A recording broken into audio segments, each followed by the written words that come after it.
Olá, pessoal, tudo bem? Eu sou a professora Cone Cesário, sou professora de Direito Empresarial, Propriedade Intelectual e sou vice-diretora da Faculdade Nacional de Direito. Eu estou aqui com três brilhantes alunos da Nacional de Direito, e eu posso dizer três alunos que me acompanham mais de perto, que é a Natane Santos, que é a Luísa Leite e o Daniel Marques. Os três vêm estudando a temática da Lei Geral de Proteção de Dados e toda essa relação de direito e tecnologia. O Daniel, em especial, Max, eu tenho que dizer que além de aluno da FND, ele é o presidente da AB2L, uma entidade que tem uma parceria com a direção da Faculdade Nacional de Direito, já está fazendo um pouco mais de 2 anos. Essa parceria rendeu frutos maravilhosos para a faculdade, como a melhoria do sistema de Wi-Fi da faculdade, a as TVs notícias que estão lá no prédio físico, pouco a gente ainda pôde utilizar depois da quarentena, né, com a quarentena, mas que anunciam os eventos e tudo que a faculdade precisa, e toda a reforma dos computadores e toda a reforma do laboratório do LIG, onde os alunos da Faculdade de Direito e outros alunos da universidade podem utilizar para os seus estudos. Além disso, nós temos com a B2L uma parceria de um curso de extensão, já na terceira ou quarta edição, destinado ao público em geral sobre direito e novas tecnologias, e estava em desenvolvimento, e vamos continuar aí nesse período da pandemia e pós-pandemia também, um projeto com a coordenação de extensão, professor Felipe, de desenvolvimento de um chatbot para falar sobre as questões previdenciárias, a nova previdência e coisas assim. Então, eu agradeço muito vocês que estão assistindo esse vídeo e agradeço muito aos três brilhantes alunos que estão aqui com a gente. E vamos começar a palavra, então, com a Luísa, que vai falar sobre aspectos gerais da Lei Geral de Proteção de Dados, que é muito importante, tem um impacto muito grande para a nossa vida, principalmente essa vida virtual que a pandemia nos trouxe agora. Muitos dos nossos dados estão agora o tempo todo circulando. E eu tenho certeza que a Luísa tem boas recomendações e tem bons aspectos para falar para a gente. Com a palavra. Obrigada, Cone, pela introdução e pelo convite para estar participando aqui de mais uma iniciativa da UFRJ. Bom, além de aluna da UFRJ, eu tenho atuado na proteção de dados como a Lotec, que inclusive é filiada à B2L, que é a Dados Legais, em que a gente faz o compliance com a Lei Geral de Proteção de Dados, voltado principalmente pela interface entre as empresas e os titulares de dados. E a ideia aqui é trazer um pouquinho de quais foram essas mudanças que a lei trouxe, de onde ela surgiu, quem são os novos participantes, quando que a lei entra em vigor e quais são esses direitos que os titulares vão ter a partir da entrada em vigor dessa lei. Bom, a Lei Geral de Proteção de Dados, ela surgiu em 2018, baseada na normativa europeia, que se chama GDPR, e o intuito foi principalmente proporcionar um ambiente seguro e controlado para os consumidores e empresas lidarem com os dados pessoais. A gente está vivendo uma realidade em que cada vez mais a gente tem a circulação de informações. Hoje, principalmente, a gente vivendo esse período da pandemia, a gente vê a migração cada vez mais para o ambiente digital, e você saber resguardar e você aumentar o dever das empresas em prestar atenção no cuidado desses tratamentos e armazenamento dessas informações pessoais é muito importante e garante direito tanto à privacidade, à imagem, quanto até à individualidade mesmo do cidadão. Então, a lei ela veio com esse intuito justamente de reforçar esses direitos, trazer maior segurança, uma ética e responsabilidade no que se trata de relações que envolvam dados pessoais. Ela alterou o marco legal da internet, e com isso trouxe uma série de princípios que reforçam esses dados ou esses tipos de tratamento e mecanismos que devem ser observados quando a gente lida com dado pessoal. E aí eu estou falando aqui sobre dado pessoal, mas antes da gente avançar na lei, eu queria dar um passo atrás para a gente entender o que é um dado pessoal de fato. Embora pareça um pouco simples e clichê essa pergunta, quando a gente fala em dado pessoal, surgem muitas controvérsias, porque o que de fato vai se configurar como um dado pessoal? Isso é muito relativo. Um dado pessoal, ele é um dado que está vinculado a uma pessoa física, então dados de pessoas jurídicas não são considerados dados pessoais, e são qualquer informações que possam te identificar de alguma forma. Então, um exemplo que eu gosto muito de usar é, se eu tô com essa blusa listrada aqui em uma sala, e eu sou a única pessoa que tô com essa blusa listrada na sala, blusa listrada vai ser um dado pessoal, porque vão conseguir me identificar pela informação blusa listrada. Se eu já estou numa sala e tem 5 pessoas com blusas listradas, blusa listrada deixa de ser uma informação pessoal, um dado pessoal, porque não vão conseguir me identificar por essa informação. Então, saber o que é um dado pessoal, você tem que fazer uma análise prévia de caso a caso para poder identificar essas informações.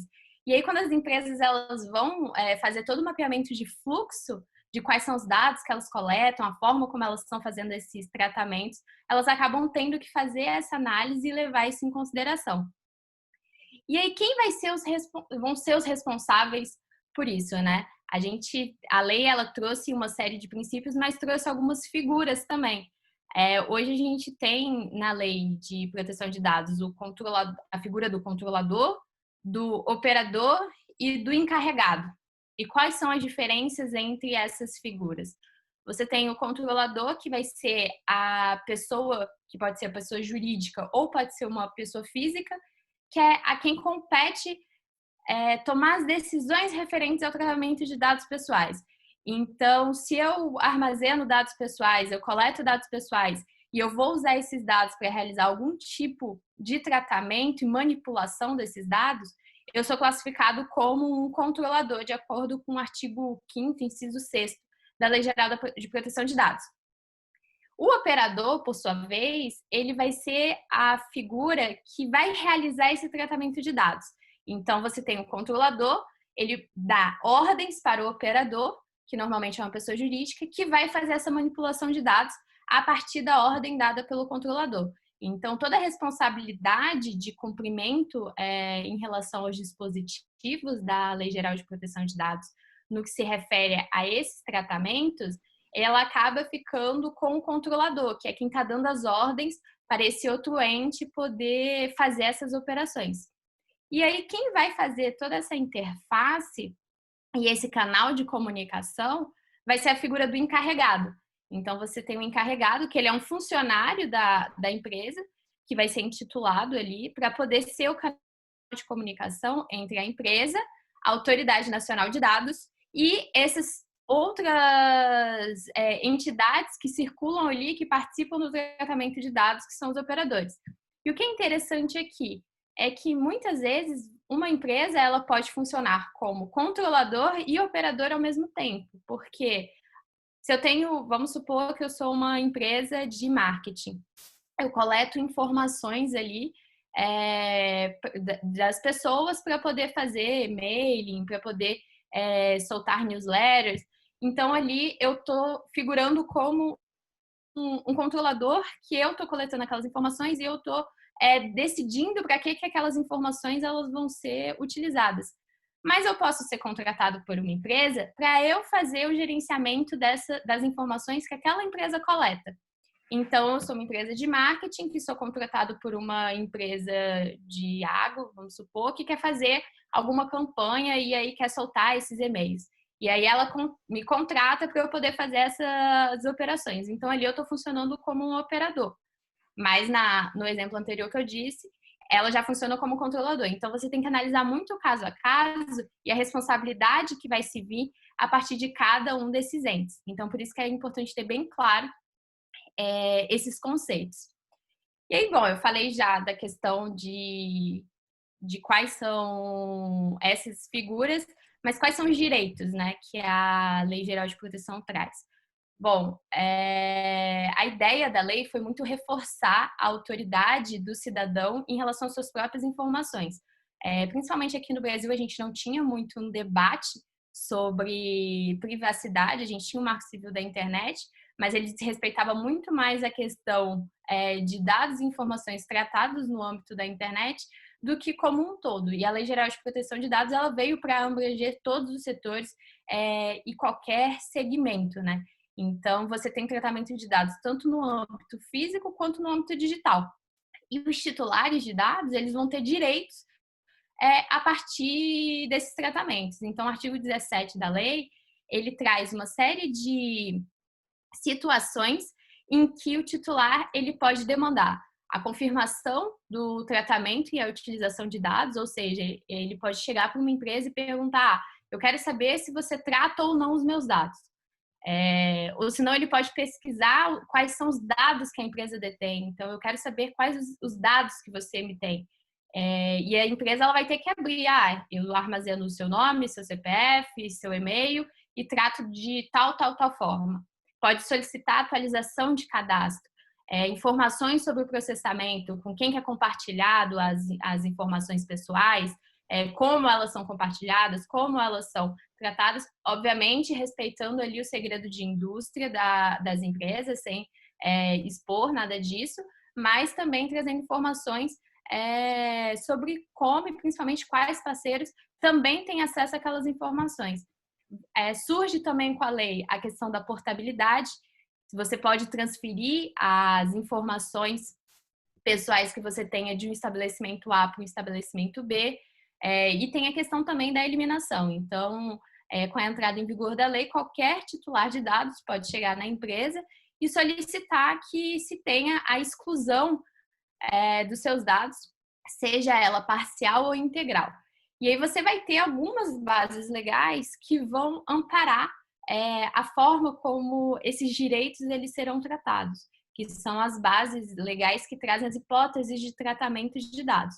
Então, a partir dessas hipóteses, se a empresa ela tem o consentimento, não tem, se ela está cumprindo uma obrigação legal, se ela tem aquelas informações para cumprir um contrato, que ela vai poder excluir ou não aquele tipo de informação. Até porque tem certos dados pessoais, por exemplo, se você é um titular de dados, mas você é um ex-funcionário de uma empresa, a empresa ela vai ter que armazenar algumas informações ali para ela fazer o reporte para as autoridades trabalhistas e para os órgãos de receita sobre o ex-funcionário que, no caso, é o titular de dados.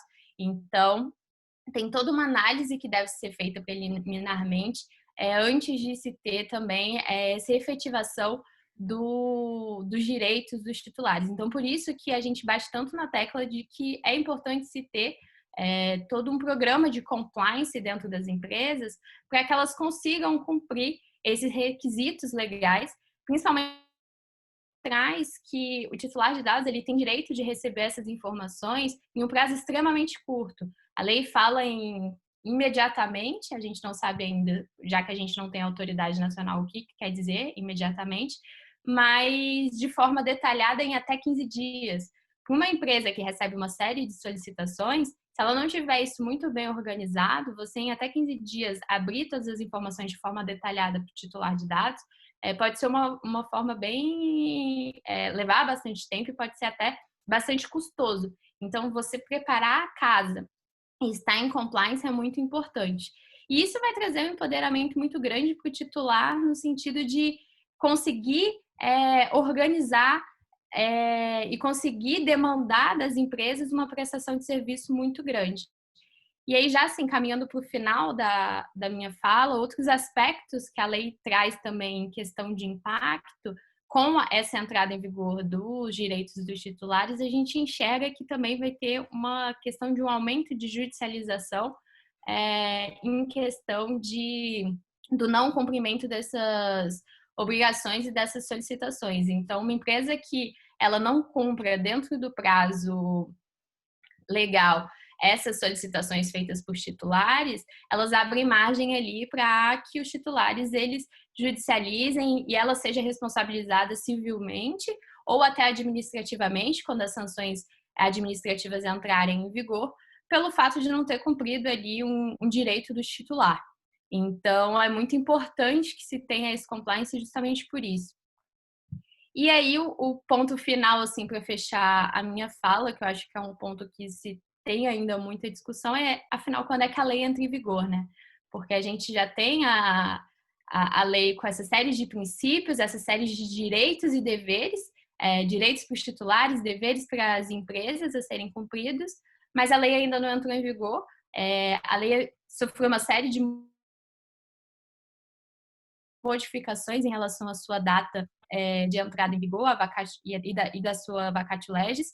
A princípio, o que a gente tem hoje as sanções administrativas, que são as sanções em relação à multa de até 50 milhões, a suspensão do direito de tratamento de dados e até mesmo as advertências por parte dos órgãos competentes, elas foram postergadas, elas só entram em vigor em agosto de 2021, e os outros incisos, os outros dispositivos da lei, eles estão dependendo da votação da MP 959 de 2020.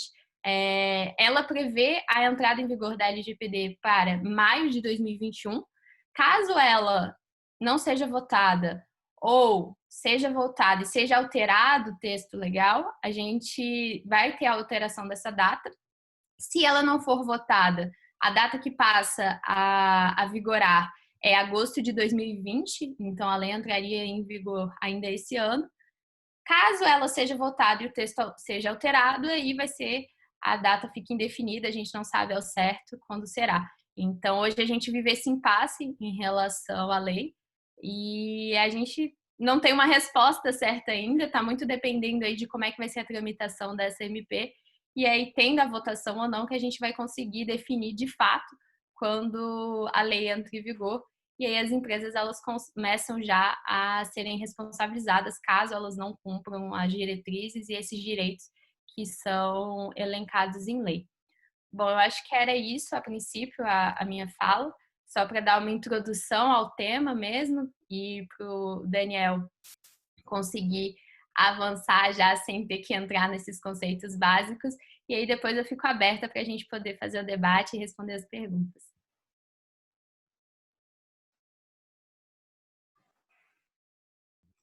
Muito bem, Luísa, parabéns. Eu fico orgulhosa de ver o conhecimento de vocês sobre a lei. Agora, eu queria fazer uma pergunta. A gente está num festival da universidade, eu vou fazer uma perguntinha, né? Você falou muito empresa, né?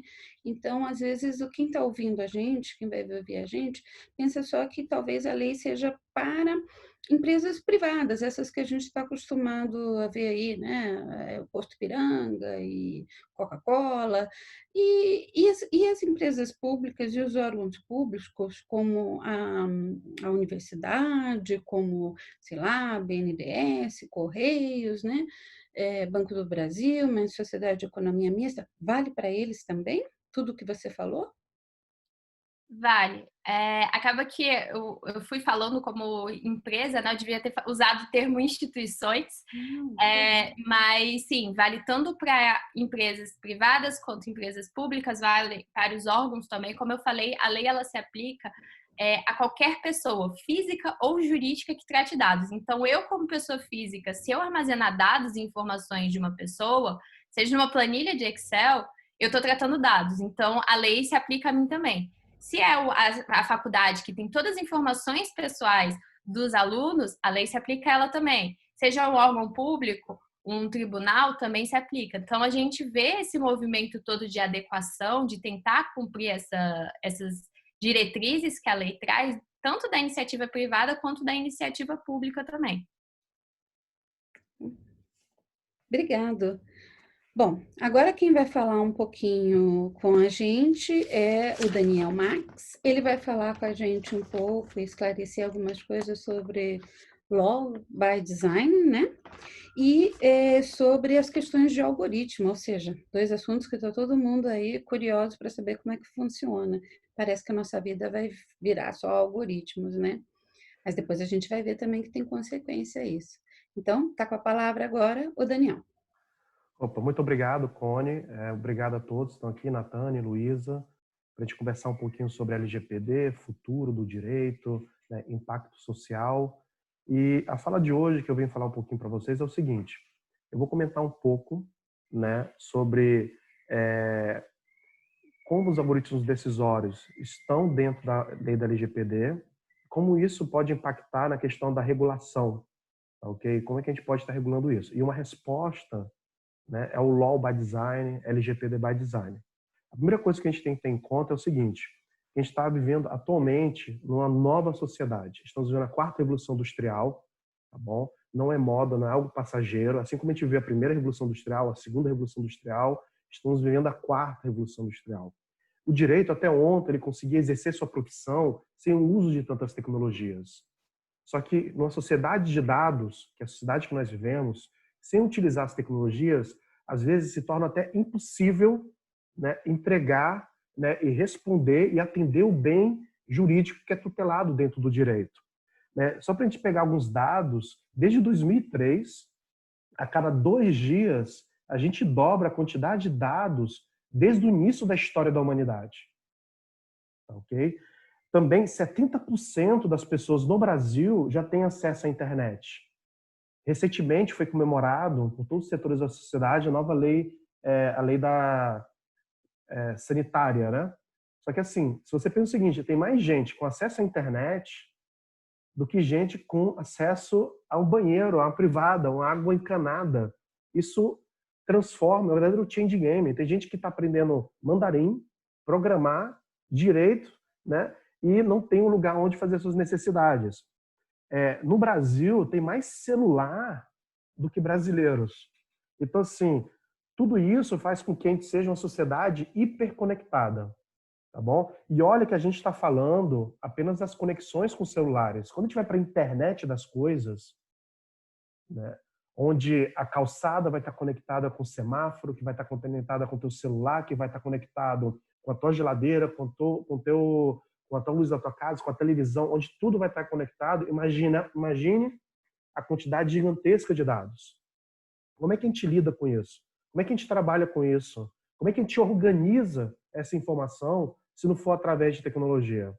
Tá, ok? Floridi, que é um grande filósofo, né, ele é italiano, só que é professor em Oxford, ele fala, ele até chama, né, essa sociedade infosfera. E dentro dessa infosfera, da sociedade da informação, ele disse que já não é possível mais separar o mundo online do mundo offline. E existe uma mistura, como se fosse um manguezal, onde não tem nem água doce nem salgada, é uma água salobra, é meio doce, meio salgada. E aí ele chama essa nova vida de vida on-life. Né? Então, nós estamos vivendo uma verdadeira nova sociedade. E o direito seria um instrumento sine qua non. E sem direito, né? Onde tem sociedade, tem o direito, tem a justiça, o direito ele também vai se adaptando a essa nova realidade. Assim como existem elementos que são essenciais dentro do direito, existem elementos que são elementos circunstanciais, que ao longo da história vai modificando para atender às necessidades históricas da sociedade. E aí todo esse conjunto de dados, né, e aí seria o segundo ponto, ele alimenta aquilo que é a inteligência artificial. A inteligência artificial, enquanto estudo, enquanto ciência da computação, ela é antiga. Okay? Você tem a máquina de Turing, depois vários eventos dos anos 60 sobre o tema, mas só agora, com a quantidade de dados que nós geramos, e muitos deles devido às redes sociais e dados pessoais, é que nós estamos fazendo com que a inteligência artificial tenha um conjunto de resultados nunca antes imaginado. Quer dizer, imaginado apenas nos filmes. Então, aquilo que a gente via nos filmes, via na ficção, estamos vendo no dia a dia das pessoas. E os dados são tão importantes que as pessoas dizem o seguinte, que os dados, né, ele é o novo petróleo, né, a famosa frase que circula na sociedade. E aí, dentro da inteligência artificial, existe um conjunto de algoritmos que são chamados de algoritmos decisórios. São aqueles que auxiliam na decisão humana. E nós vivemos isso no dia a dia já. Quando eu entro no Netflix, existem sugestões de filmes a escolher. Quando eu entro no Facebook ou numa rede social, sugestões de amizades. Então, todas as pessoas, na medida que vão interagindo dentro dessas redes sociais, vão gerando um conjunto de tags, tá bom? Que o algoritmo vai conectando com outras tags. E aí, existem também até algoritmos decisórios que, em certo modo, substituem a vontade humana. Quando você pega um carro autônomo, ele, de maneira autônoma, sozinha, decide se vai para a direita ou vai para a esquerda. Tá bom? E aí, o que tem a ver tudo isso com a LGPD e com os algoritmos decisórios? Existe um número, que é o número 20 da LGPD, que fala que as pessoas têm direito, né, tanto à revisão quanto à explicação, né, diante de algoritmos decisórios. Então, para colocar bem claro, vamos supor que o empréstimo foi negado. E esse empréstimo foi negado porque o algoritmo negou. Então, a pessoa tem um direito à explicação e um direito à revisão. Esse é um número que já tentaram suprimir, que já modificaram. Sinceramente, né, a LGPD, eu acho mais fácil acompanhar novela mexicana do que as mudanças da LGPD. Okay? Especialmente nesse último momento que a gente está vivendo. Então, assim, meio que eu desisti de acompanhar a mudança, mas eu acho esse número bem emblemático. Por quê? Porque mostra que o direito por si só, se ele não levar em conta os elementos técnicos, ele já nasce morto. Ele nasce morto. Mesmo que no direito fale que é necessário, por exemplo, uma explicação por aquela decisão, se eu não tenho um conhecimento técnico de como funciona a inteligência artificial, e a partir disso coloco elementos jurídicos que possam meio que contornar essa limitação técnica, essa lei ela acaba sendo uma lei que não vai ter utilidade zero. E por que eu falo isso? No caso, por exemplo, da explicação por decisão de algoritmos. Dependendo do tipo de algoritmo que é utilizado, redes neurais, deep learning, machine learning, dependendo pelo grau de profundidade que é utilizado, mesmo que eu tenha acesso ao algoritmo, eu não consigo ter acesso do porquê ele tomou aquela decisão. Então existe o dilema, que é o dilema do black box dentro dos algoritmos decisórios. Tá ok? E aí por que falo isso também? E aí isso me remete a uma PL, não sei se foi desse ano ou do final do ano passado, 5051, que é uma PL de um deputado onde ele quer regular a inteligência artificial. E é o que ele faz nessa PL. É uma PL muito simples, de 2 páginas. Eu achei muito bacana, porque é principiológica. Né? E aí fala, é importante, a inovação é muito importante para a sociedade. Né? Mas temos que organizar essa inovação para que o impacto seja positivo. E aí coloca um conjunto de princípios que são muito interessantes. Só que tem uma hora que ele fala o seguinte, que todo algoritmo decisório tem que passar antes por uma supervisão humana. E aí, sem supervisão, e se algo acontecer errado com o algoritmo decisório, a culpa é do supervisor. Sabe o que significa isso? Ele praticamente mata a própria tecnologia. É um exemplo muito simples. Se o Waze te mandar para a direita, vai ter que ter um ser humano falando, olha o Waze, tá ok, foi para a direita. Tá bom? Então, assim, me lembra até um dia saiu, há um tempo atrás, uma enquete de comédia, que era justamente isso. A pessoa ligava o Waze, colocava o caminho, mas por trás, na verdade, eram pessoas com listas telefônicas falando, dobre para a direita, vá para a esquerda, 200 metros, tal. Então, assim, a inteligência artificial ela é utilizada porque estamos numa sociedade de dados e a inteligência artificial ela consegue descobrir padrões e consegue nos auxiliar a tomar decisões e com essa quantidade de dados nós não conseguimos, humanamente falando, temos uma capacidade de percepção que é limitada, tá bom? Então, quando a gente vai regular a tecnologia, a gente tem que ter em conta também essas limitações técnicas. Com isso, não significa que não precise ser regulado. Significa que, conhecendo essas limitações técnicas, eu tenho que buscar outros caminhos para que o impacto não seja negativo na sociedade, para que seja algo positivo, que respeite a inovação. Lessing, no livro dele Free Culture, tá ok? Ele comenta que para a regulação das novas tecnologias eu tenho que ter em conta 4 fatores. Um deles é a lei, a lei, né? Aquilo que é legislado, aquilo que é colocado no código. Outra coisa é a norma social, aquilo que as pessoas na sociedade acreditam que é o certo e é o errado. Outra dimensão é a própria lei do mercado. E outra dimensão é a estrutura tecnológica que permeia tudo isso. Voltando um pouco para aquilo que o Flori dizia, né, que vivemos numa infosfera, numa vida online, eu pergunto a vocês, seria possível estarmos vivendo a quarentena se não fosse pela internet? A justiça, mal ou bem, continuou a funcionar devido às novas tecnologias. Se não fossem as empresas de tecnologia jurídica, seria impossível manter o nosso sistema jurídico funcionando, com as suas perfeições e suas imperfeições. Seria como, né, e essas novas tecnologias, a inteligência artificial, o tratamento desses dados, seria como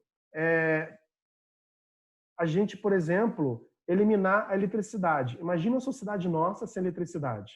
Então, essas novas tecnologias, elas não são apenas ferramentas, elas não são apenas instrumentos, acessórios. Ela não é uma gaveta dentro de um armário. Essas novas tecnologias, na verdade, é a estrutura, em certo modo, tá ok? Faz parte desse armário. E sem a qual a sociedade hoje já não consegue caminhar, tá bom? Então temos que ter em conta isso. Estamos vivendo uma vida on-life. Então Less, ele comenta muito disso. E aí como é que a gente resolve esse problema? Tá ok? Numa sociedade de muitos dados, onde temos leis, né? Essas leis, elas têm que respeitar, né, a sociedade, o ser humano, mas em certo modo ela também tem que promover a inovação. E aí como é que a gente faz isso? Existe todo um movimento que fala do famoso LGPD by design, ou seja, que dentro dos próprios sistemas que fazem tratamento de dados, dentro da codificação e da organização da arquitetura do sistema, nós já possamos imputar as normativas da LGPD, para que não possa acontecer um problema apenas a posteriori, mas antes a própria estrutura já esteja organizada para respeitar a lei. Porque, humanamente falando, é impossível você conseguir organizar essa quantidade gigantesca de dados. Imagine, por exemplo, uma empresa de seguros, okay? A Mil, que é associada à B2L. Ela poder respeitar a lei de privacidade de dados se ela não tiver uma ferramenta tecnológica que ela já esteja imputada nela essa estrutura da LGPD. Então, isso significa LGPD by design, que os sistemas já tenham embutidos nele a própria LGPD. E aí, quando a gente fala de law by design, e aí com isso eu concluo, o que eu imagino no futuro próximo é isso, que os vários sistemas que cada vez mais vamos criando, nele já esteja embutida a própria lei, impedindo, muitas vezes, até a própria infração. Um exemplo muito simples, o carro autônomo. Imagina um carro autônomo que quando você entra, ele já faz de maneira automática o bafômetro, tá ok? E ele não liga se a pessoa não estiver, ele não liga se estiver com o índice acima do permitido pela lei. Então, quando você fala de law by design, significa isso, embutir nos próprios sistemas a lei. Então, nós vamos viver realmente um novo direito. Susskind, né, que é um grande visionário do direito, há 30 anos atrás, ele já falava o que está acontecendo hoje em dia, ele fala de embedded system, ou seja, sistemas embedados, onde o sistema já está embarcado à própria lei. E aí o advogado ele vai ser um consultor onde vai poder ajudar a desenhar esses sistemas. Ok? Então, assim, numa sociedade hiperconectada, onde nós vivemos numa estrutura que é uma estrutura tecnológica, vejo que um caminho para evitar o excesso de judicialização e que a gente possa estar respeitando as leis é que realmente a gente possa ir para um caminho do law by design. Então, essa é a minha fala, deixo a palavra agora para a Cônia. Muito obrigado a todos. Obrigado, Daniel, como sempre. E aí, da tua fala, eu queria dois comentários, né? Que eu acho que está dentro do Law by Design, que é uma insistência, né, que a gente tem visto os ministros do STJ, especialmente o ministro Salomão, que é um egresso da Faculdade Nacional de Direito, e em todas as matérias, reportagens que ele participa e lives, ele fala muito de achatar a curva do pedido das recuperações judiciais, né? Que agora, com essa questão da pandemia, vão aumentar no mundo todo e especialmente também no Brasil. Então, a que ponto, né, que você vê, né, isso? E outro aspecto que eu queria debater com você, eu trabalho muito com pesquisa de mercado e sei e é um diferencial a quantidade de celulares, de acesso a celulares que os brasileiros têm. Então, eu com pesquisa de mercado, eu consigo falar, eu brinco, né, com a classe AA, a super madame que está lá no shopping mais caro, né, comprando aquela bolsa de 10, 15 mil, como eu também consigo falar com a pessoa que está num lugar mais distante, mais complexo de acesso, né, com todos os públicos, por causa do celular. Agora, a gente ainda tem muitas dificuldades, e a pandemia está mostrando isso, que há uma disseminação muito grande do celular, mas há ainda uma limitação de como usar estes recursos tecnológicos com conhecimento individual, uma qualidade na internet, na capacidade da internet, né, do acesso. Isso tá muito notório no Brasil, né? A gente está com dificuldade de fazer uma simples ligação via WhatsApp, né? Uhum. E um terceiro comentário aí mais para a gente bater um papo no final, essa hiperconectividade, ela parece muito real para nós. Mas eu estava outro dia conversando com um amigo paraguaio, o sistema judiciário deles é todinho no papel ainda, tudo lá no papel, porque eles só têm 15% da população com acesso à internet, toda a população do Paraguai, e internet via telefone só, 15%. Mas esse é só um comentário. Uhum. Vamos lá, me diz aí um pouco. Então, mas aí o que você gostaria que eu comentasse? Qual é a dúvida, realmente? Eu queria que você comentasse essas duas facetas. Uma, como que o Low by Design pode ajudar, né, no achatamento dessas curvas, né? O que você vislumbra, por exemplo, aí, nesse pós-pandêmico? E a gente tem muita conectividade, né? Você falou aí, mas no caso do Brasil, de má qualidade de conhecimento do usuário e má qualidade técnica, né? Com as dificuldades. Como a gente fazer um pouquinho para melhorar isso? Então, assim, essa pergunta me vem à tona. Existe um novo nicho que está surgindo do direito, chama-se Legal Design Thinking, que é repensar o direito a partir das dores e necessidades do cliente, tá ok? E aí eu vou dar um exemplo muito simples. 40 milhões de pessoas tiveram auxílio emergencial negado, tá bom? Por que não tem um sistema em que, ao negar esse pedido, já de maneira automática se comunicasse com o sistema da DPU, ok, da Defensoria, avisando quais são as pessoas que teve o sistema negado, o porquê teve negado, ok, para que a DPU de maneira automática já pudesse também se conectar com os documentos que são necessários, né, para que a pessoa realmente recebesse o auxílio emergencial. Tudo isso poderia ser feito de maneira totalmente automática, sem em nenhum momento fazer qualquer tipo de petição inicial ou abarrotar o próprio sistema. De fato, a gente está desenvolvendo um projeto com a DPU de São Paulo, justamente para ajudar nisso. Imagine só, eles recebiam 250 queixas, problemas jurídicos diversos por dia. E aí, com a negação do auxílio emergencial, eles começaram a receber, só, além das 250, mais 1.000 pedidos por dia. E aí o defensor, ele se viu assim, falou assim, cara, como é que eu faço? Mesmo que eu dobre, triplique, quadriplique, eu não vou conseguir atender essa demanda. Então, nós estamos fazendo um projeto, ele está automatizando todas as etapas, tá ok? Uma outra coisa que é muito interessante nós temos uma certa mania de querer, ao falar com as pessoas sobre o direito, falar com a mesma linguagem com que falamos entre nós advogados. Tá ok?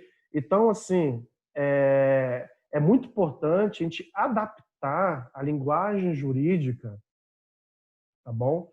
À necessidade das pessoas. Então, a gente tem que ter esse acesso à justiça passa também por uma capacidade de traduzir para as pessoas mais simples quais são os seus direitos, tá ok? Sem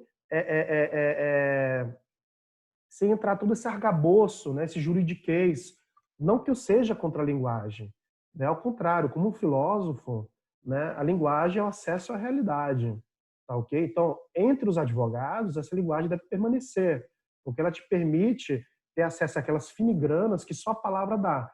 Mas quando eu vou tratar com o cliente, eu tenho que ter uma linguagem mais acessível. Então, por um lado, eu poderia resolver o problema aí do auxílio emergencial sem necessidade de fazer uma petição inicial, para acionar o judiciário. Eu posso fazê-lo, de repente, em casos que realmente houve uma injustiça, poderia de fazer de maneira automática.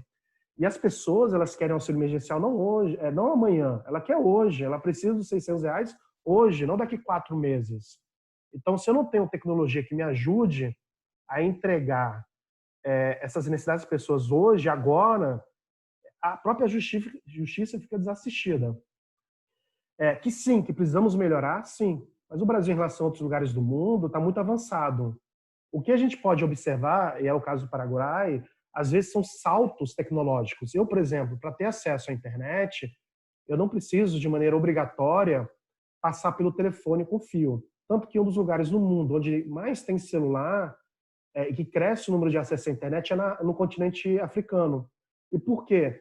Porque eles não tinham a estrutura de cabos para o telefone normal. Então, eles pularam de não ter comunicação nenhuma para o celular. Um exemplo do mercado financeiro é na China. A China, ela pulou, ela não teve cartão de crédito que nós temos hoje. Ela pulou do dinheiro para o uso do QR Code no celular.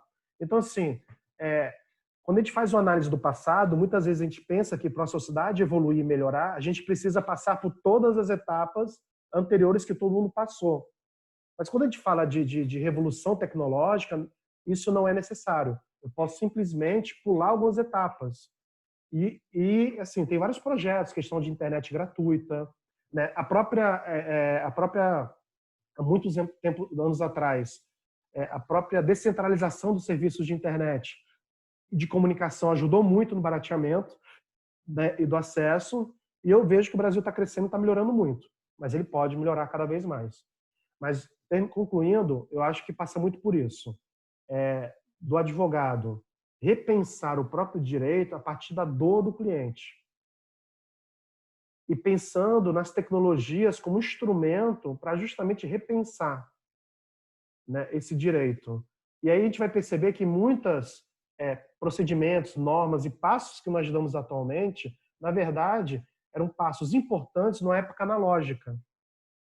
Porque o que a gente vive muito hoje é uma digitalização da lógica analógica. Essa seria a primeira disrupção.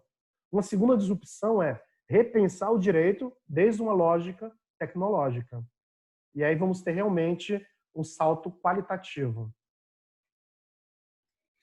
Então, compreendo, foi extremamente esclarecedor para quem ainda está mentalmente absolutamente analógica e no trim de acesso à internet, mentalmente, pelo menos, eu ainda me sinto assim.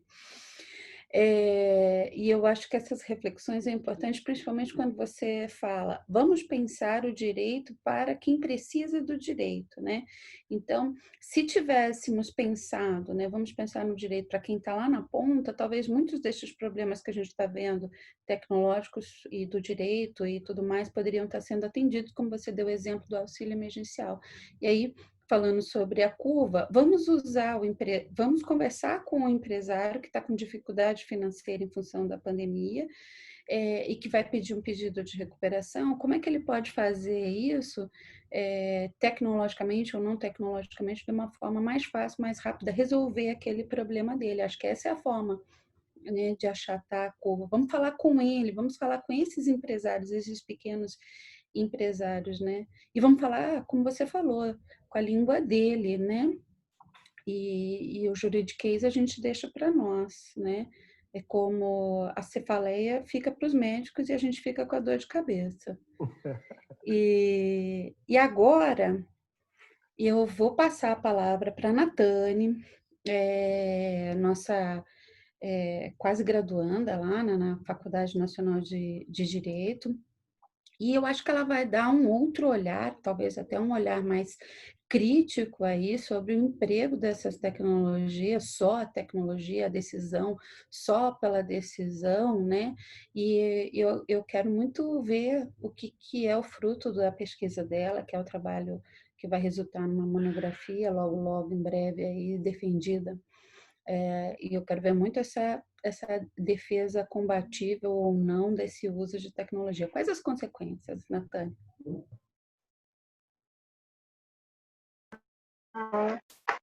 Bom dia, boa tarde, boa noite, porque vai depender do horário que as pessoas vejam, né? Conseguem me ouvir? Sim. Primeiramente, eu gostaria de começar agradecendo e saudando meus ancestrais que me fortaleceram e me fortalecem sempre, sem os quais eu não estaria aqui. Me sinto feliz e honrada de estar falando sobre esse assunto tão importante e atual. Gostaria também de dizer que sou colaboradora da Missão de Proteção de Dados BRJ, sou monitora do curso de Privacidade e Proteção de Dados da Associação Brasileira de Propriedade Intelectual, que sou colaboradora multidisciplinar do Media Lab da UFRJ no projeto Agrupamento de Tópicos Relacionados ao Covid. O objetivo do grupo é organizar dados científicos de plataformas online de modo que facilite o acesso aos profissionais da área que estão envolvidos diretamente no enfrentamento do combate à Covid.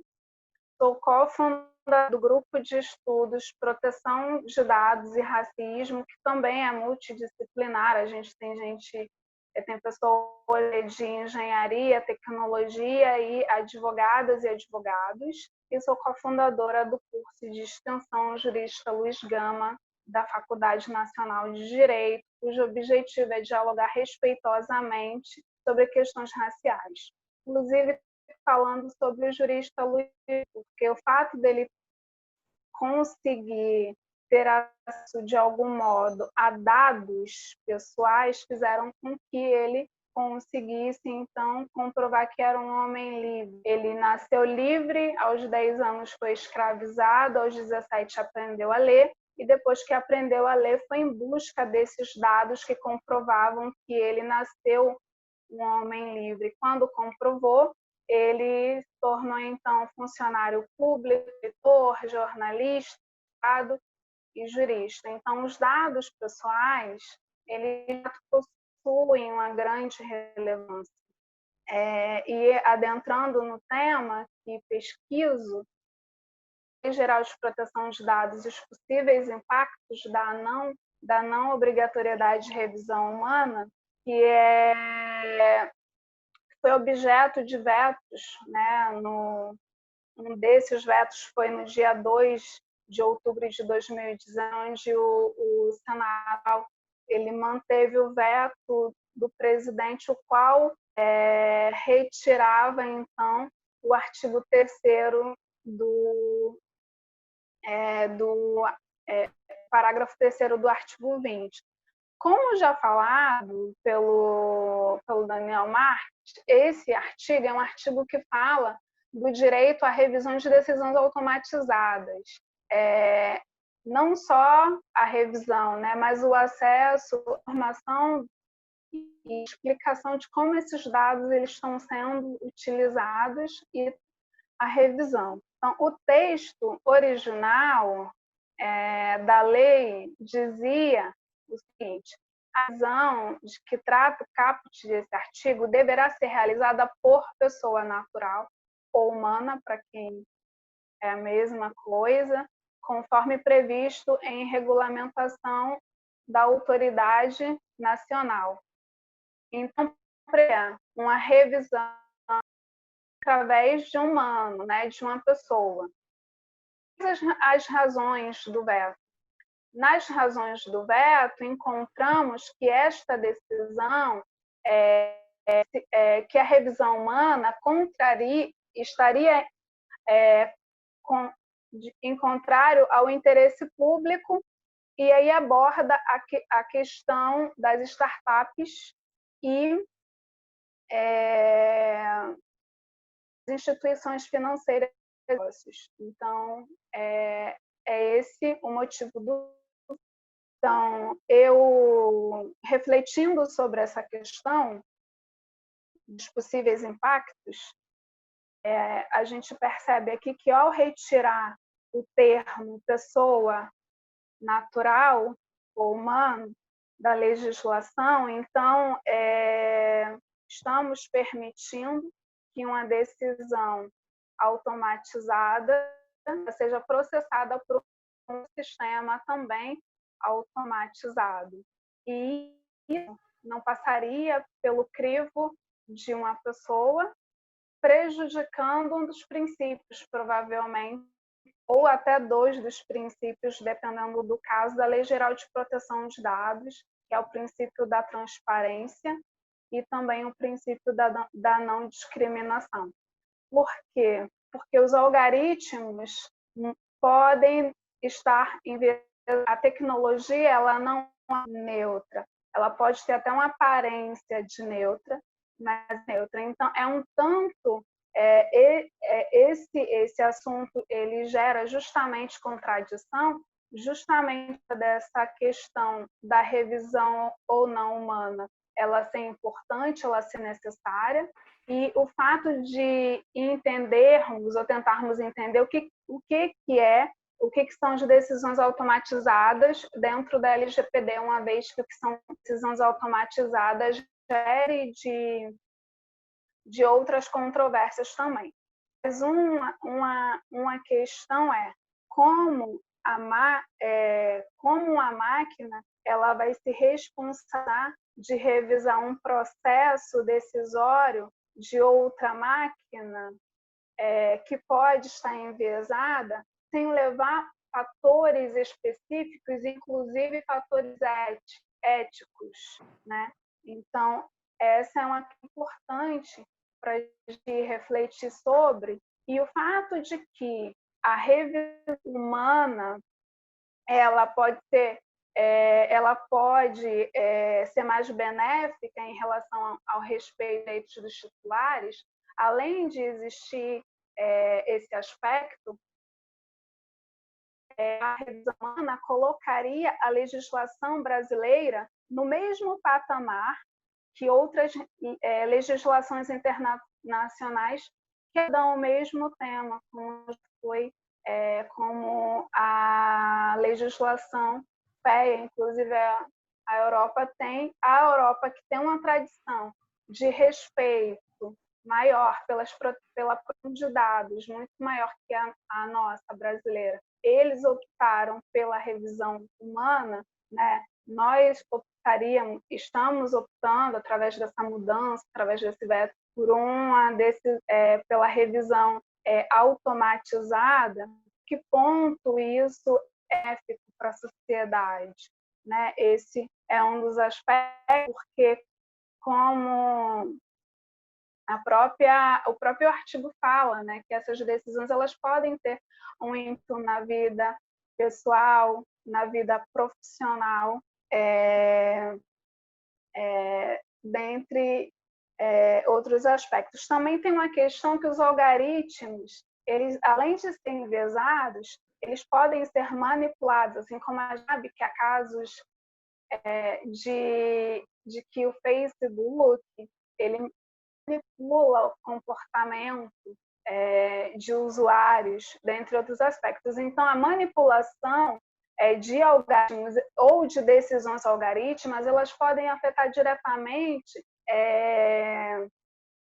aspectos como saúde, o sistema de crédito, decisões judiciais, dentre outros aspectos muito significativos, levando em consideração também que o que são decisões automatizadas. Não há um consenso sobre o que são decisões automatizadas, mas há um projeto de lei 4496 de 2019, que define decisão automatizada como um processo de escolha, de classificação, aprovação, rejeição, geração de nota, medida, pontuação, score, de dado de risco, probabilidade ou outro semelhante, realizado pelo tratamento de dados utilizando regras, cálculos, instruções, algoritmos, análises estatísticas, inteligência artificial, aprendizado de máquina ou outra técnica computacional. Então, é algo super amplo que está sendo debatido.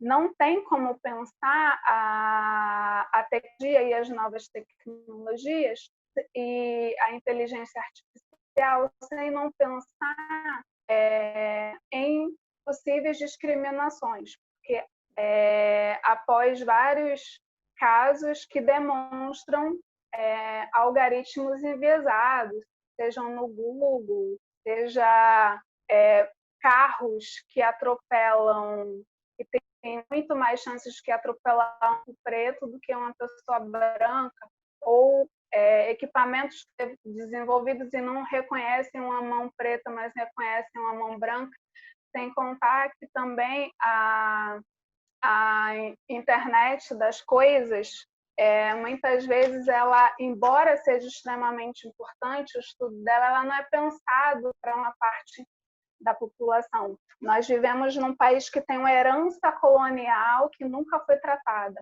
Isso dentro do direito. Isso é refletido do direito, isso é refletido dentro da legislação também. Então, existe uma régua de proteção de bens jurídicos que advém de uma herança colonial, né? Que advém de privilégios e da negação de humanidades. E quando a gente para estudar decisões automatizadas, o que eu tenho percebido nas minhas pesquisas e nos meus estudos é que os mais prejudicados das decisões automatizadas têm sido as pretas, mulheres, porque tem questões de gêneros também, racismo, questões LGBTQI+, e os povos indígenas, por exemplo, assim como os analfabetos e os deficientes. Então, é nesse sentido que eu tenho buscado entender melhor esses possíveis impactos das decisões automatizadas, ou não, né? ou possíveis impactos. Né? É percebido que, sim, que há impactos em relação às decisões automatizadas, então, que o garante que um robô revisando um trabalho de outro robô, de fato, ele vai respeitar o direito à explicação, à transparência, à não discriminação, uma vez que dentro das empresas da área de tecnologia não temos diversidade. A maioria das empresas que trabalham na área de tecnologia não há diversidade. E há pesquisa que comprovam que quanto maior a diversidade dentro das empresas, maior a resiliência dessas empresas. Então, esse é um pouco do que eu tenho pesquisado e fico aberta para as perguntas.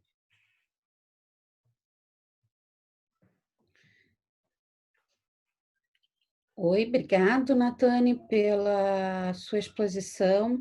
Eu acho que esse nosso painel, né, foi tão rico porque ele foi isso, ele trouxe uma visão geral, ele trouxe duas abordagens bem distintas, né, a respeito da tecnologia, que não adianta, a gente vai ter que encarar ela, mas a Natane trouxe para a gente, eu acho que um outro olhar, né, para que essa cultura que infelizmente nós temos, né, a nossa sociedade ainda tem, de não respeitar as diferenças, né, da desigualdade e tudo mais, ela não se traduza para a tecnologia, né? Eu acho que esse é o recado, né, que eu acho que a gente precisa ter. Agora aí eu te pergunto, Natane, a tecnologia, né, ter uma decisão, essa decisão pode ser uma decisão ainda de uma cultura discriminatória. Agora, a tecnologia também não pode, por outro lado, conseguir reverter isso e mudar isso. O algoritmo não pode ser uma forma de mudar isso. Será que sim? Será que não? Queria te ouvir sobre isso. Para que isso aconteça, as empresas elas precisam de fato ter diversidade dentro do corpo, né, de funcionários. E porque geralmente muitas empresas elas desenvolvem e não levam em consideração, por exemplo, os analfabetos, não vou nem falar da questão racial, mas o analfabeto ou o deficiente. Se tivesse um deficiente ali, ou alguém que convivesse com deficiente ali, talvez pensasse de um outro modo. E aí o que acontece? Tem empresas que elas mudam, sim, após reclamação dos usuários, elas mudam, né? Porque eu não acho que a tecnologia é algo ruim, mas eu acho que a tecnologia, ela de fato tem que alcançar o número máximo de pessoas, se possível, e sempre que possível. Então, em vez de ficar, muitas vezes, no acerto no erro, uma das formas de resolver essa questão é tendo mais diversidade dentro das instituições, não só das empresas, mas dentro das instituições. Então, eu acho, você me corrige se eu estiver errada, que a gente pode casar muito bem o pensamento do seu trabalho com o pensamento do Daniel a respeito do design by legal, né? Law by design, me perdoe, que é justamente isso. Então, a gente começar a pensar, ouvir, né? Antes de definir a lei, desenhar o algoritmo, desenhar o mecanismo e a própria legislação, a gente tem que começar a ouvir o analfabeto, ouvir a comunidade de uma forma geral. Estou errada? Sim, Que poderia usar o design thinking para poder melhorar essa questão? Eu acho que O design by law, desculpa. Não existe uma receita de bolo. Eu acho que há algumas coisas que a gente pode pensar, mas eu acho que além dessa questão da diversidade, a própria educação, conscientização em proteção de dados, né, dentro das escolas, das universidades, estimular esse debate entre a população, algo que também vai fazer que a gente caminhe, porque foi algo, inclusive, que o Daniel falou, né? Não basta só a lei mudar, a sociedade, a gente tem que incorporar esse respeito, essa educação em proteção de dados na sociedade. A gente tem que estimular esse debate, mas o que a gente tem percebido, eu tenho, não só eu, outras pessoas que também estudam um assunto, e eu estudo não só para monografia, estudo para outras questões, as decisões, a revisão automatizada de decisões automatizadas, ou seja, a não revisão humana, ela é gravosa. Ela é gravosa sobre vários aspectos. Inclusive, um erro de um algoritmo pode ser determinante de uma pessoa. Quem vai revisar isso vai ser outro algoritmo que é enviesado, também vai reproduzir o mesmo. Então, não dá para confiar esse assunto exclusivamente os robôs, né? Um robô revisando outro robô e achar que isso vai produzir mais justiça, porque depende de quem está por trás desses robôs, né? Eu posso só trazer um aspecto para complementar? Eu enxergo um pouco diferente da Natânia a questão da revisão, da mudança legislativa, na verdade. Porque o que eu vejo, Natânia, só te fazendo uma certa provocação. Quando houve essa alteração para você definir a possibilidade de não ser apenas pessoa natural, você abre margem para que, a partir do momento que você tenha um certo desenvolvimento tecnológico também, você possibilite que novas ferramentas e mecanismos consigam fazer essa revisão de uma forma não enviesada, até porque a pessoa natural, ela também vai reproduzir alguns aspectos internos dela, seja de culturais, seja das vivências dela. Então, você não ingessa um desenvolvimento tecnológico, você possibilita ambas as alternativas. Então, eu vejo que, assim, uma legislação que ela fecha em que só a pessoa natural pode fazer aquilo, a partir do momento que você tem uma evolução de ferramentas e de novos mecanismos que possam fazer isso de uma forma tão eficiente quanto, você não vai poder ser mais abarcado. Então, você acaba, por meio da normativa, você segurando um desenvolvimento tecnológico. E eu acho que o direito, ele vem muito assim, às vezes a gente fala que o direito vem muito a reboque dos fatos, que depois das coisas estarem implementadas, que a gente vai tentar entender, e normativas fechadas como essas, elas impedem a certo nível um desenvolvimento tecnológico, ao meu ver.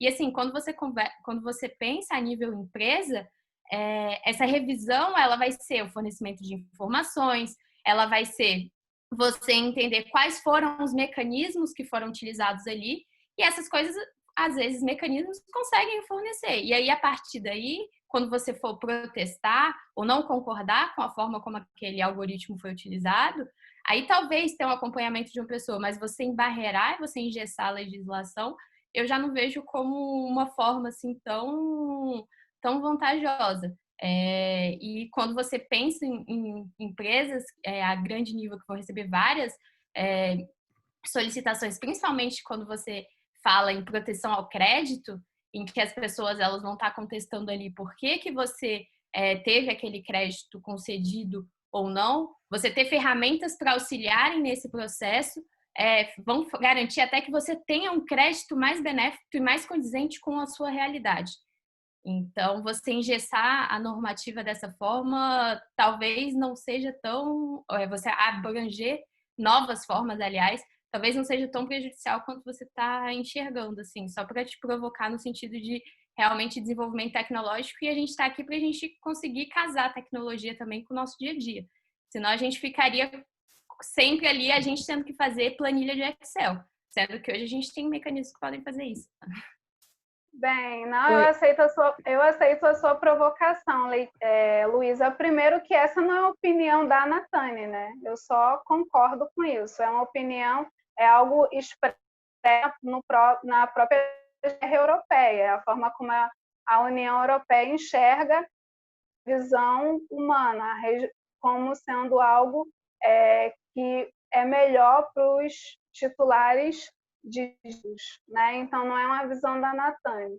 Eu acho que eu não sou contra o avanço da tecnologia, mas eu acredito que o veto vem muito pensando mais, de fato, nas questões econômicas, de fato, os direitos dos pares, e a realidade que a gente tem hoje é que há muitos vieses preconceituosos e toda hora as empresas e instituições elas têm que mudar, né, como utilizam os algoritmos, e também a realidade que nós temos hoje é que há muitas empresas com a base de dados limitadas que não abarcam a diversidade, bem como há decisões que não cabem a algoritmo, que envolve caso a caso e questões, aspectos étnicos. Então, por isso que eu, de fato, concordo com a forma como a GDPR, né, que é o regulamento da União Europeia, trata esse ponto especificamente. Bom, pessoal, eu acho, como eu comecei a falar, que a grande coisa bacana desse painel foi essa diferenças e diversidades de opinião e esse debate. E eu acho que é isso que traduz e que tem que ser o direito. Ele tem que ser assim, ele tem que ser debatido, ele tem que ser pensado por vários momentos. E aí eu vou falar para vocês um pouco assim como uma pessoa mais velha, ainda da época da internet do trim, que eu comentei, né? Eu vou falar duas coisas. Primeiro, meus jovens alunos que estão aqui, que vão estar ouvindo depois esse nosso painel, sempre reflitam. Tudo que vocês ouvirem, existe uma coisa que se chama cama e que ela é ótima para fazer a gente pensar. E geralmente a gente pode absorver do próximo sempre algum aprendizado. Não existe um mestre absoluto. Não acredito nessa figura. É sempre o mestre aprendendo com outros. E hoje eu aprendi com vocês. E eu vou dormir à noite, vou deitar na cama e vou refletir. E aí também, né, do alto da minha idade, da época do Trim, eu vou dar uma dica de um filme, não sei se vocês assistiram, um pouquinho antigo, dos anos 90, O Homem Bicentenário. E traça a trajetória de um robô que vai, e que ele quer descobrir, que ele quer, na verdade, se tornar ou ser reconhecido como uma personalidade humana, um ente que tem sentimentos, um ente que vive, que erra, que acerta, né? Então, nós devemos lembrar sempre que somos os manipuladores de qualquer máquina e de qualquer algoritmo.